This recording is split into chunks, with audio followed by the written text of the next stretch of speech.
بسم اللہ الرحمن الرحیم۔ السلام علیکم، میں ذکی عباس ہوں۔ ناظرین، آج 5 نومبر ہے، بدھ کا دن ہے، اور مڈل ایسٹ میں بالخصوص غزہ کو لے کر، فلسطین کو لے کر، مسجد اقصی کو لے کر، یروشلم کو لے کر بہت بڑے بڑے فیصلے ہو رہے ہیں۔ اور جس طریقے سے ہم نے دیکھا کہ پچھلے 2 سال سے جو فلسطین اور اسرائیل جو وہاں پر ایک طبل جنگ بچا رہا، لیکن اس وقت جو ترکیہ ہے اس کا کوئی خاطر خواہ وہاں پر اقدامات دکھائی نہیں دیے۔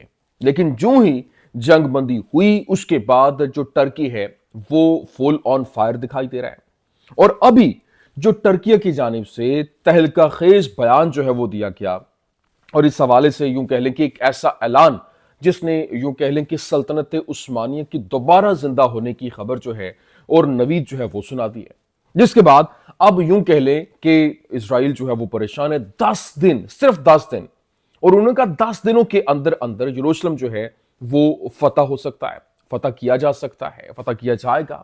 یہ کس طریقے سے، اور پھر یہ ایک بہت بڑی جنگ جو یوں کہہ لیں کہ بہت بڑے پیمانے پر چھڑنے جا رہی ہے۔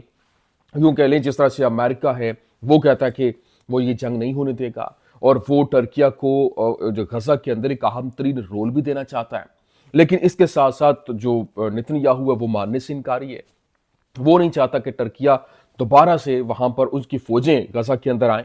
لیکن نتن یاہو کی جانب سے جو اس وقت اقدامات کیے جا رہے ہیں، اور یوں کہہ لیں کہ اس اعلان کے بعد نیندیں حرام ہو جانا، پھر امریکہ کو مدد کے لیے پکارنا، یہ ایک بہت بڑی بات ہے۔ اور پھر ابھی جس طریقے سے ایران اور ترکیہ ہے، اور پھر انہوں نے مل کر یہ لڑائی لڑنے کا فیصلہ کیا ہے، اور اس کو یوں کہہ لیں کہ ایک خطرناک جنگ کا آغاز ہوگا اگر اس کے اوپر باقاعدہ طور پر وہ آن بورڈ آتے ہوئے ایک بہت بڑا فیصلہ لیتے ہوئے آگے بڑھتے ہیں۔ یہ کس طریقے سے، یہ تمام تر ڈیٹیلز ون بائی ون آپ کے سامنے رکھتے ہیں۔ اچھا ناظرین، سب سے پہلے تو میں آپ کو بتا دوں کہ گزشتہ روز جو کہ ٹرکی کے اندر مسلم الائز کی جانب سے وہاں پر ایک بہت بڑی میٹنگ ہوئی، اور اس میٹنگ نے پورے کے پورے منظرنامے کو بدل کے رکھ دیا۔ اور ٹائمز آف اسرائیل رپورٹ کر رہا ہے کہ Turkey Muslim allies demand Palestinian self rule in Gaza following Istanbul سمٹ۔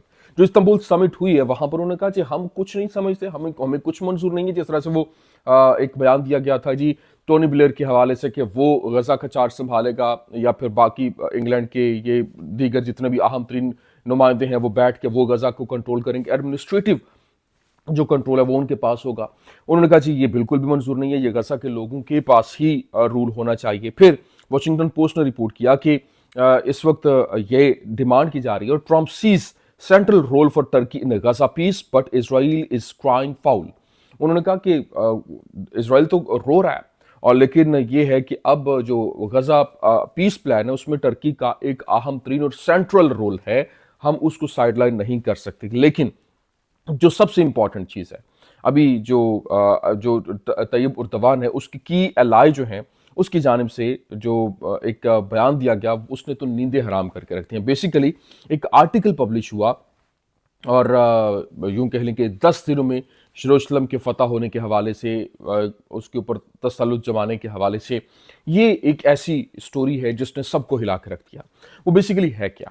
اسرائیل ہیوم اخبار ہے، اس نے یہ آرٹیکل پبلش کیا۔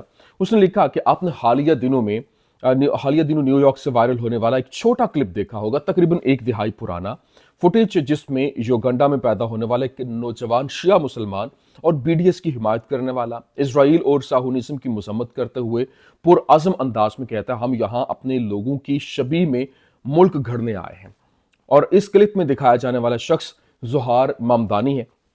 اب نیو یارک شہر کے لیے ڈیموکریٹک امیدوار ہے۔ اگر آپ چاہیں تو وہ ایک چھوٹے پیمانے پر ایک ایسے ہی آدمی کی نقل ہے، رجب طیب اردوان، جو کبھی استنبول کے میئر تھے اور آج ترکی کے صدر ہیں، جنہوں نے دنیا کے کچھ حصوں کو اپنی سیرت میں ڈھالنے سے پہلے مامدانی کی طرح ہی حرکتیں کیں، اور اردوان اس وقت مامدانی سے کہیں زیادہ تشویشناک اور اسرائیل اور مغرب کے لیے خطرناک ہے۔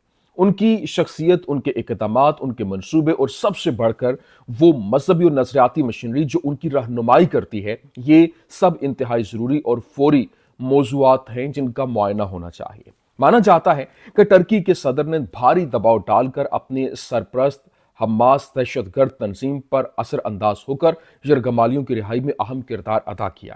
ایسی صورتحال، یہ بیسیکلی اسرائیلی جرنلسٹ ہے، اس کی جانب سے یہ آرٹیکل لکھا گیا. یہ میں آپ کے سامنے اس وجہ سے رکھ رہا ہوں کہ آپ خود اندازہ لگائیے کہ کس طرح سے یہ پورے کا پورا منظرنامہ بدل رہا ہے. ایسی صورتحال پیدا ہوئی کہ یرغمالیوں کو بچانے کے لیے شیطان کے ساتھ بھی بات کرنی اور سودا کرنا پڑا. مگر اب وقت آ گیا ہے کہ ہم یہ سمجھیں، واضح کریں اور اندر سے قبول کریں کہ حقیقت میں یہ شیطان ہی ہے. اور پھر چند سال قبل ماکور ہسون کی پاسٹ راوینا نے ایک جو منشور ہے وہ دیا تھا، 10 دنوں میں یروشلم فتح کرنے کا طریقہ. مرز عام پر لایا جو جنرل عدنان تنزیفتری نے لکھا اور اردوان کے ایک قابل اعتماد مشیر میں سے ایک. اس منشور میں ترک جنرل مسلم ممالک کو یہ مشورہ دیتا ہے کہ وہ تعاون کریں تاکہ فلسطینیوں کو اپنی سرزمین پر ایسے اڈے فراہم کیے جائیں جن سے وہ اسرائیل کے خلاف فوجی قوت دکھا سکیں اور اسلامی جغرافیہ کو استعمال کرتے ہوئے غزہ تک سمندری راستہ اور رملہ تک ہوائی راستہ قائم کیا جائے.